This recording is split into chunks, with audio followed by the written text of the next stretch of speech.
그 기란영 전 사장은 박근혜 대통령을 상대로 소송을 했어요. 예. 그리고 박근혜 대통령 시절에 해임이 확정이 되고 맞는 사례를 좀 들고 나왔으면 좋겠습니다. 비슷한 사례라도. 첫 번째 뉴스는 뭡니까? 네, 정의용 청와대 국가안보실장과 서훈 국가정보원장이 2박 4일 동안 방미 일정 시작했습니다. 대북 특사단이었던 두 사람은 오늘 첫 일정으로요. 허버트 맥메스터 백악관 국가안보회의 보좌관 만납니다. 또 이후에는 존 설리번 국무부 부장관을 비롯해서 미 고위 관계자들에게 방북 결과를 브리핑할 예정이라고 합니다. 여기서 이제 어떤 결론이 나냐에 따라서 급속도로 진행될 수도 있고 또 제동이 걸릴 수도 있겠죠. 그리고 이제 이런 뉴스들 중에 이제 이런 뉴스도 나와요. 미국 측에서 나온 얘기입니다. 미국 측에서, 문 대통령과 매우 긴밀하게 의사소통을 한다. 지속적으로 알려주고 있다.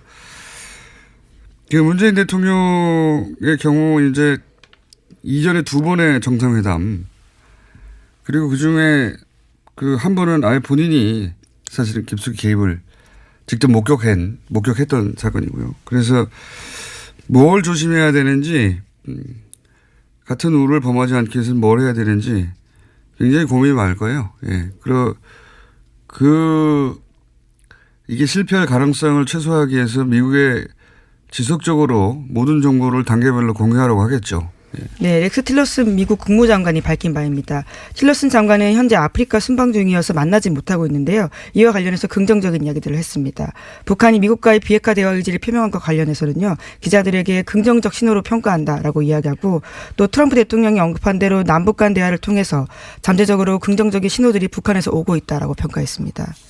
이게 둘만 만나도 이게 어려운 법인데 완전히 다른 셋이 만나서 지금 합의를 이끌어내야 되니까 한 발만 삐끗하면 다시 원점이거든요. 원점이 아니라 더 나쁜 거죠, 이제. 이렇게 좋아질 듯 하다가 나빠지는 거니까. 예.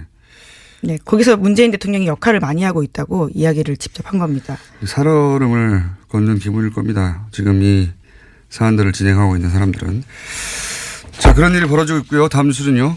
네, 또 이번 봄 한미연합훈련에 미군의 항공모함이 참여하지 않을 것으로 알려졌더라고요. 오늘 아침 한겨레 신문이 보도했습니다. 군 소식통을 인용한 건데요. 한미연합훈련에는 미 항공모함이 참여하곤 했는데 이번 키리졸브 연습, 독수리 훈련 때는 오지 않는 것으로 결정됐다라고 말했습니다. 그렇군요.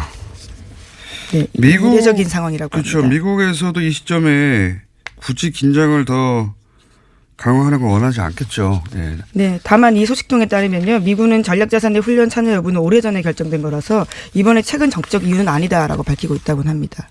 미국도 자존심이 있죠. 이렇게 말해야죠. 원래 예전부터 결정됐던 거라고.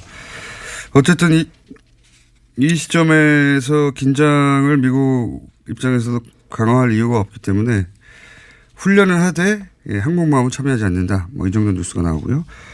자, 다음 뉴스는요. 네, 관련된 소식 하나만 더 전해드리면요. 대북 특사단의 1박 2일 방북 뒷이야기도 나왔습니다. 4월 말 정상회담 성사 등 정부가 특사단 방북 후에 발표한 6개 항목에 대해서요. 문재인 대통령 제안을 김정은 북한노동당 위원장이 수용하는 방식으로 정해졌다라고 합니다. 청와대 핵심 관계자에 따르면 지난 6일 김정은 위원장이 특사단과 접견하는 데서 얼마 지나지 않아서 시작한 말인데요. 어려움을 잘 알고 있다. 이해한다라는 이야기를 먼저 꺼냈다라고 합니다. 김여정 부장을 갔을 때, 그때 전달이 된 거라고 하고, 그러니까 미리 간 거죠. 예, 미리 간 것에 대해서 이제 어떤 반응을 보일지 모르니까 정의용 안보실장이 어떤 말을 하느냐에 따라서 이제, 시나리오를 가지고 갔다는 거 아닙니까? 다양한 준비를 했을 텐데요. 예. 마인드맵을 그렸겠죠. 이럴 경우 저렇게. 근데 그냥, 먼저 얘기를 꺼내서 다 수용해버렸다는 거니까 한편으로는 김정은 체제가 불안정할 것이다. 나이가 너무 어리기 때문에 그런 뉴스가 참 오랫동안 있었거든요. 근데 북한 체제를 완전히 장악한 걸로 보입니다. 그냥. 네, 시작부터 일사천리로 진행됐다라고 합니다. 자, 다음 뉴스는요. 네, 이명박 전 대통령 관련된 소식입니다. 2007년 대선을 전후해서 이명박 전 대통령 최측근 5명이 모임을 만들어서 불법 정치자금을 받았다라고요. 어제 저녁 KBS가 보도했습니다. 당선 축하금을 미리 받을 목적으로 만들어진 모임이라는 게 검찰의 판단인데요. 여기 멤버로는 송정호 전 법무부 장관, 최시중 전 방송통신위원장, 천신일 세종나무 회장이 있고요. 또 이상득 전 의원과 김백준 전 기획관이 전담이었습니다. 5인 수금단이죠. 수금단. 이게 너무 웃기지 않습니까? 이게 당선이 되지 않았는데 매우 준비됐어요. 보니까 역시 네, 당선 수금단. 3주 전부터 예, 이렇게 수금단. 움직였다는데요. 동문 2명이네요. 동문. 네, 동문이 있습니다. 송정호 전 장관하고 천신일 회장은 동문이고 한 사람은 집사고 한 사람은 형이고 한 사람은 멘토라고 불리던 분이 최시중. 예. 방통위원장.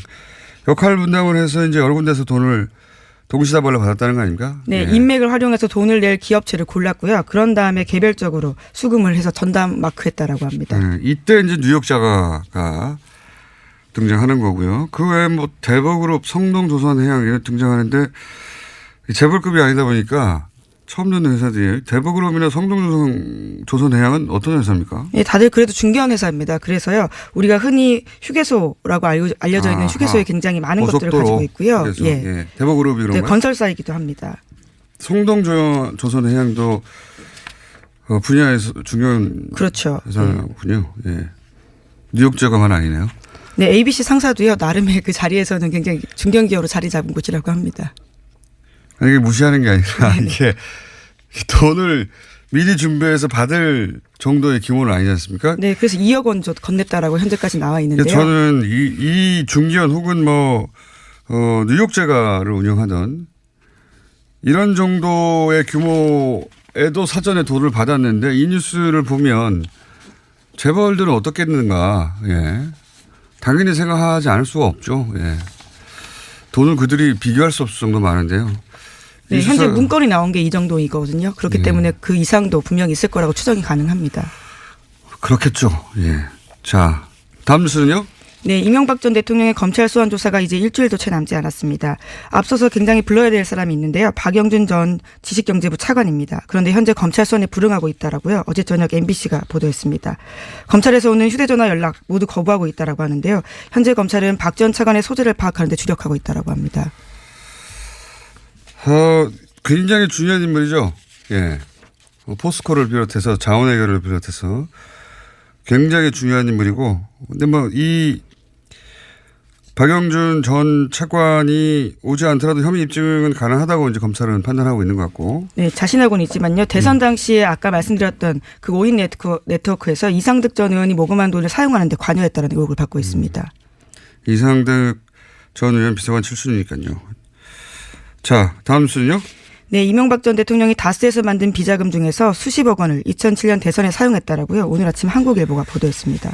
검찰은 다스가 1990년대 중반부터 조직적으로 조성한 비자금 300억 원 중에서요. 10억 원을 MB 캠프에 유입된 사실을 포착했다라고 합니다. 이것은 모두 이명박 전 대통령 지시였다라고 하는데요. 최근에 이와 관련해서 검찰은 김희중 전 청와대 제1부속실장을 비공개 소환했다라고 합니다. 그렇겠죠. 예, 이것도 예상 가능한 뉴스입니다. 이제 소환이 얼마 남지 않았기 때문에 좀 더 구체적인 뉴스가 점점 더 많이 나오겠죠. 예. 지금은 이제 대선 당시에 소위 이제 당선 축하금 혹은 예. 비자금 대선 관련 뒷돈, 해서 예, 그 뒷돈들 뉴스가 지금 나오는 중인 겁니다. 자, 다음 뉴스는요. 네, 대검찰청 차장검사를 지냈던 정동기 변호사가 이명박 전 대통령의 변호인단에 참여하는 것이 변호사법 위반이라는 주장이 있습니다. 이에 대해서 대한변호사협회가 유권 해석에 돌입했는데요. 정 변호사는요, 대검 차장이었던 시절에 2007년 당시 대선 후보자 신분이었던 이명박 전 대통령의 BBK 도곡동 땅 의혹 사건에 대해서 무혐의 결론을 지휘한 바가 있습니다. 이게 정말 웃긴 뉴스입니다, 이게. 예. BBK 2007년 때 수사를 한 게 아니라 지휘했다라는 예, 변호를 했다라고 볼 수 있는 겁니다. 방어를 했다. 당신은 검찰에서 이명박 후보를 수사했던 사람이거든요. 직접 수사를 했던 건 아니고 지휘를 했던 사람이긴 합니다. 그렇게 다 아는 거죠, 당연히. 예. 그런데 이분이 당시 이제 처음에는 도곡동 땅이 제3자의 것으로 보인다고 하는 1차 검찰의 발표가 있었고 그때부터 난리가 났었죠. 예, 난리가 나자 특검이 출발했죠. 예. 근데 이제 이 정동기 전 검사 현 변호사가 도곡동 땅이 이명박의 차명 재산이라고 볼 증거가 없다라고 말을 해줌으로써 이명박 전 대통령, 이명박 후보 시절에 앞길을 터준 사람이거든요. 검찰인데. 그분이 지금 이제 변호사가 됐다는 거죠. 예. 그때부터 변호사가 아니었을까 싶어요, 저는. 그런 의문을 가질만 하다. 오랜만에 이름 나오네요. 네, 그래서 만약에 그렇다면요. 변호사법 위반이기 때문에 변호사 역할을 할 수 없다라는 주장들이 있어서 네. 이에 대한 판단에 들어갔다라고 합니다. 오랜만에 나온 이름입니다. 네. 그때도 검찰이 아니라 변호 역할을 한 게 아니냐 이런 얘기를 할 수 있는 정황인 거고요. 다음 뉴스는요. 네, 국정원의 김대중 전 대통령 뒷조사를 도운 혐의로 이현동 전 국세청장이 재판에 넘겨졌습니다. 작전명 데이비슨이라고요. 허위 정치 공작 기억하실 겁니다. 공소장에는 이 전 청장의 혐의가 자세하게 나와 있는데 구체적으로 말씀을 드리면 국정원은 허위 정보를 돈을 주고 샀는가 하면 국정원 간부가 국세청장에게 찾아가서 뒷조사 상황을 브리핑하기까지 했다라고 합니다. 이 뉴스가 거꾸로 이런 역할을 하기도 하네요. 이제 당시에 그 소위 정적을 제거하기 위해서 어디까지 했냐 라는 뉴스이기도 하지만 동시에 그렇게 해서 DJ 비자금 정말 오랫동안 흘러다니던 루머거든요. 예. 그리고 이제 미국의 그 김대중 전 대통령의 자녀들이 비밀 계좌가 있다라는. 비밀 비자금을 뭐 무슨 건물을 샀다는 이런 얘기 저도 오랫동안 들어왔거든요. 그런 루머에 대해서 확인하기 위해서 돌아다녔다라는 건데요. 다 확인하지 못했다라고 합니다. 헛소문으로 결론을 내렸다는 게 결론이네요. 예. 국세청과 국정원이 나섰는데 그렇다고 합니다. 자, 다음 뉴스는요. 네. 심지어 국정원 대북공작 국장이요. 국세청장실에서 도표까지 그려가면서 작전 상황을 브리핑하기도 했다라고 합니다. 그러니까요. 이게 이제 가장 강력한 사정기관들이 이걸 잡아내서 김대중 전 대통령을 모욕하고 사실은 기회로 삼아서 뭔가 끝장을 내고 싶어 했던 거죠. 근데 안 나왔던 거죠. 예. 그런 사건입니다. 자, 시간이 별로 없어서 한두 개 정도 짚고 넘어갈게요. 예. 네, 안희정 전 충남도지사의 기자회견이 어제 오후 3시에 예정돼 있었는데요. 기자회견 2시간 앞두고 갑자기 취소했습니다. 그러면서 자신을 빨리 검찰 소환해달라고 주장했습니다. 이건 이제 정치인으로서 정치적 입장 발표가 무의미하다라는 판단을 한 것 같고, 사실은 그게 무의미하죠. 자연인으로 법률 대응만 남았다, 뭐 이렇게 판단한 것 같아요. 예. 그런 국면입니다. 안 지사는 그런 국면이고, 그 얘기 나오니까 이런 생각이 듭니다. 원래 바로 민의로 넘어가야 되는데, 요즘 대한민국에 사는 모든 남성이 아주 복잡한 생각을 하고 있거든요. 여성들도 그렇겠지만. 그중 몇 가지만 얘기하면은 이게 남성이 태생적 기득권인 측면이 있단 말이죠. 근데 그게 남자들은 스스로 이 점을 깨닫기 되게 어려워요. 왜냐하면은, 남성 중심 사회에서 자기가 노력하지 않고 선천적으로 받은 거기 때문에 인식할 기회조차가 없거든요. 물론 저도 남자이기 때문에 당연히 포함해서. 그런 생각을 하는 계기가 되지 않았을까. 뭐 그런 생각도 들고 저는. 그러니까 태어나면서부터 거꾸로 얘기하면 사회 구조적인 약자였단 말이죠. 여성들이. 그동안 사회 구조적으로 느꼈을 공포를 남자들이 유사 체험하는 기회다. 많이 느끼고 계시는 건가요? 아니 그거는 누구를 막론할 게 없어요. 남자들은. 이 사안이 사회적으로 미치는 영향이 엄청나기 때문에 저는 이제 여자가 아니기 때문에 느낄 수 없는 한계가 있잖아요. 당연히. 물론 뭐 거꾸로 여자도 남자가 아니기 때문에 남자가 어떻게 느끼는지 모를 테지만 이제 그 현상들을 보면서 저뿐만 아니라 남자라면 뉴스가 어마어마한 뉴스 아닙니까? 계속해서. 그게 이게 유사 체험하는 거구나.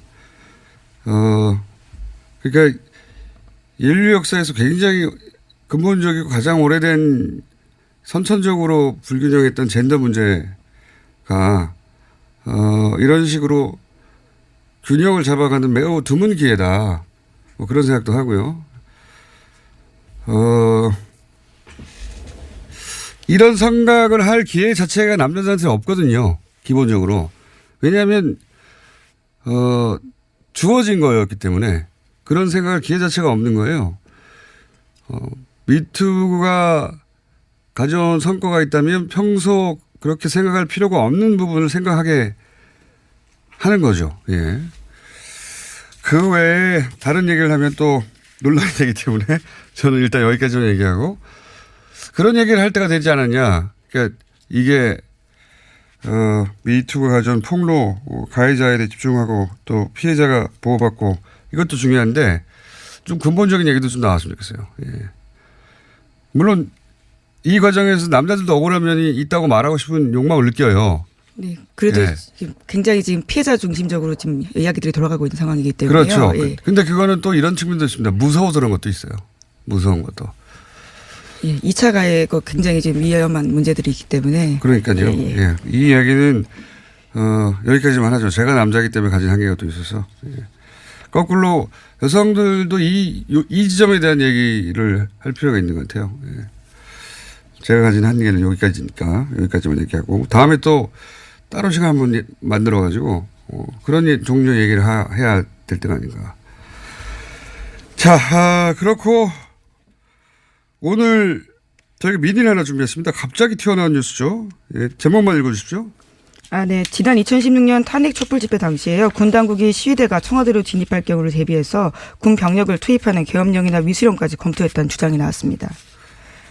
자, 저희가 관련해서 이 문제 제기를 한 군 인권센터의 김영남 상담지원팀장 모셨습니다. 안녕하십니까? 네, 안녕하세요. 이게 이제 탄핵 정국 당시에 군에서 촛불 무력 진압을 하진 않았지만 모의했다. 뭐 이런 눈보는 그때 있었죠. 예. 근데 이제 1년이 지나서 이제 이런 의혹이 군 인권센터에서 제기됐는데 근거가 뭡니까? 국방부가 당시 이제 위수령 폐지를 막기 위한 시도를 했었고 또 현재 육군참모차장인 구홍모 중장이 당시 이제 수도방위 사령관 시절에 이 무력 진압을 검토하는 회의를 주재했었다라는 제보를 복수로 좀 제보를 받았고 저희가 이거를 좀 오랜 시간 동안 크로스 체킹을 해서 이 사실을 좀 사실이라고 확인했습니다. 어떤 방식으로 크로스가 된 거죠?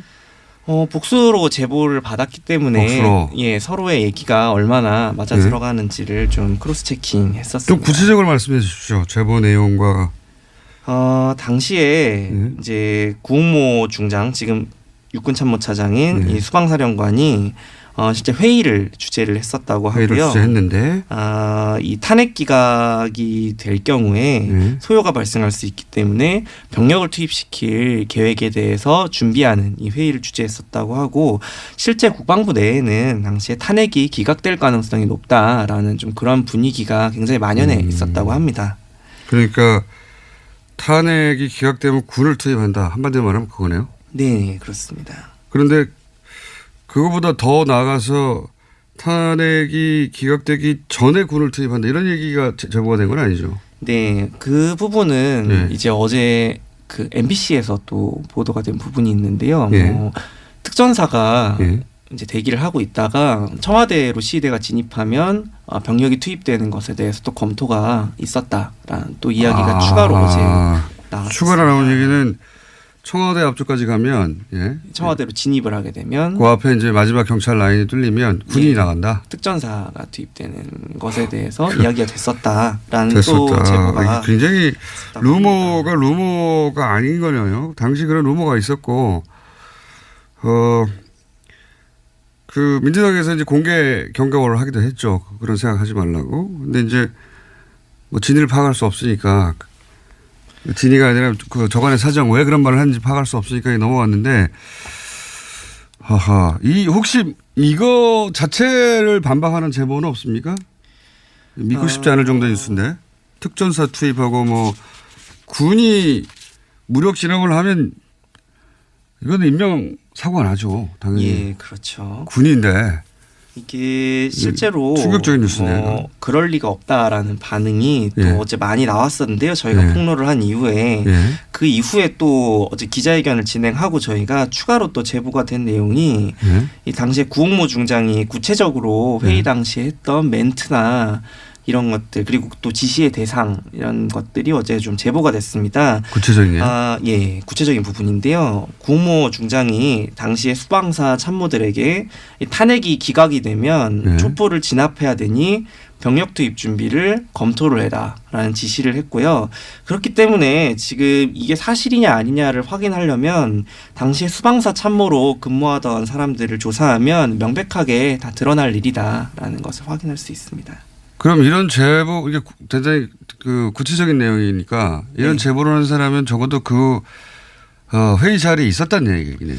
저희가 제보자에 대해서는 말할 수 이게 없다. 금방 예. 확인이 되기 때문에 알겠습니다. 말씀드리겠습니다. 그런데 이 정도 내용이면은 자리에 있었거나 뭐 회의록을 작성했거나 뭐 직접 들었거나 뭐 그렇게 추정할 수는 있는데 그러니까 병력 투입을 하는 회의 자체가 없었다라고 합참이 입장을 내놨죠. 예. 예,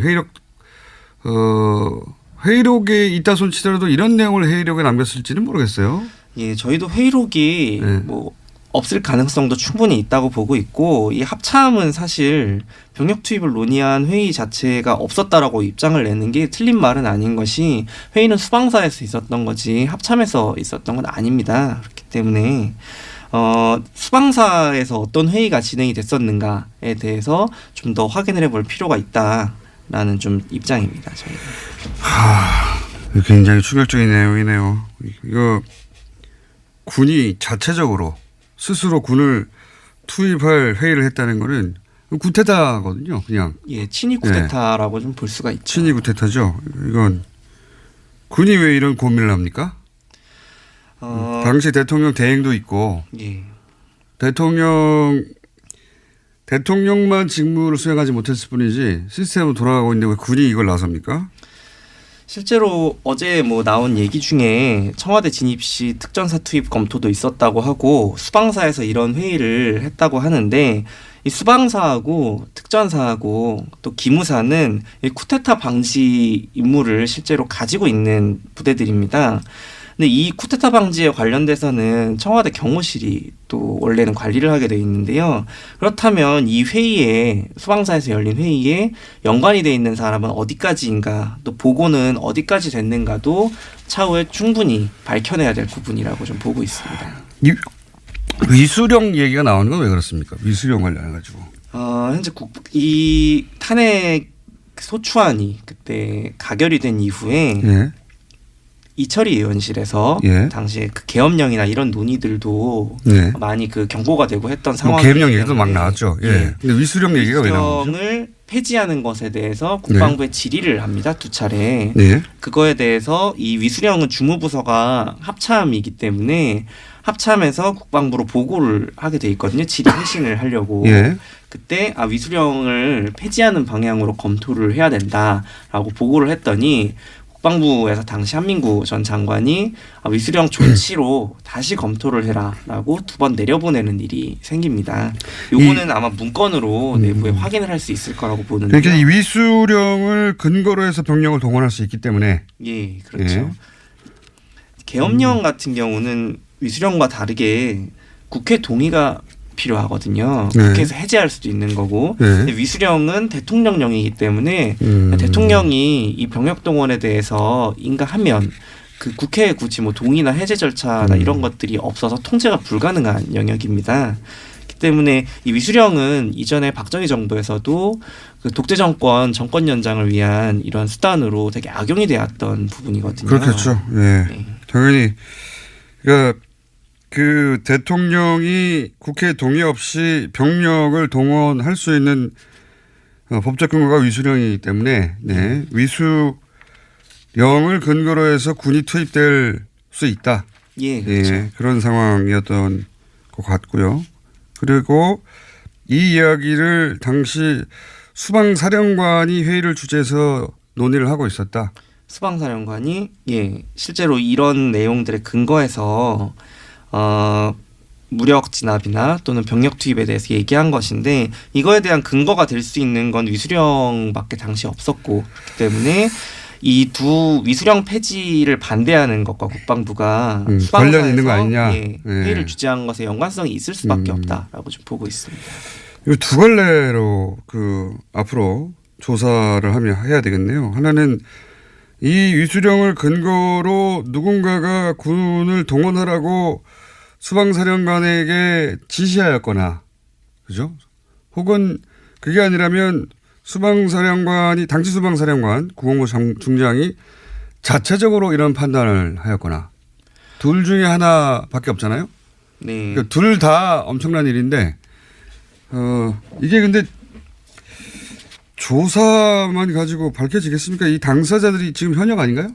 당사자들 중에 이제 구홍모 중장 같은 경우는 지금 현직 육군 참모차장입니다. 나머지 관련된 분들은 현직 군인은 아닌데요. 지금 현재 이름이 오르내리고 있는 분들은 그렇기 때문에 저희는 사실 이거는 내란 음모나 내란 예비에 해당할 수 있는 굉장히 그렇죠. 중대한 문제라서 감사관실에서 뭐 조사를 하는 것도 조사지만 국방부 감사관 가지고 되나요 이게? 보고 있습니다. 수사가 필요한 부분이라고 그렇죠. 생각을 합니다. 국방부가 자체 감사해가지고 이게 아니라고 그러면 뭘 더 합니까? 야, 지금 추가적인 제보가 계속 들어오고 있습니까? 어제 또 추가적인 제보가 있어서 구홍모 중장 발언이나 이런 것들이 확인이 된 건데요. 계속해서 구체적인 제보 내용이 들어온다면 그 부분에 대해서 또 저희가 확인을 하고 뭐 발표하는 뭐 그러한 일도 있을 수 있다라고 생각을 합니다. 아, 이건 대부분의 일반인들에게 굉장히 충격적입니다. 예. 군을 투입해가지고 당연히 광주가 생각날 수밖에 없고 아니면 과거 박정희 전 대통령 또는 뭐 전두환 다 생각날 수밖에 없는 거거든요. 자, 여기까지 왔습니다. 예, 이게 더 구체적인 내용이 나와야 더 다룰 수가 있기 때문에 오늘 여기까지 하고요. 계속 지켜봐야 될 뉴스네요. 예, 오늘 말씀 감사합니다. 군인권센터 김영남 팀장이었습니다. 감사합니다. 예, 감사합니다. 제가 인사를 못해가지고 시사인의 김원지 기자도 옆에 계속 앉아 있었습니다. 수고하셨습니다. 예, 감사합니다.